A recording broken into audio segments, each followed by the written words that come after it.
ફાટક છે ભાઈ, અડધી પોણી કલાકથી બંધ છે. આ લોકો કાંઈ તંત્ર ધ્યાન દેતું નથી અને હજી સુધી પોણી કલાકથી ફાટક નથી ખુલ્યું. માણસો કેટલા હેરાન થાય છે. આ લાઈન જુઓ તમે. અને આમાં સરકાર કહે કે અમારું ગતિશીલ ભારત. અડધી પોણી કલાકથી આ લોકો ફાટક બંધ કરીને બેઠા છે. અહીંયા પબ્લિક પોણી કલાકથી ઊભું છે બંને સાઈડ.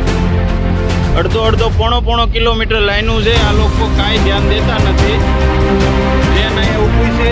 ભાઈને પૂછ્યું કે ભાઈ કેટલી વાર લાગશે, તો કે હજી સિગ્નલ શરૂ થાય ને ત્યાં ઊભી.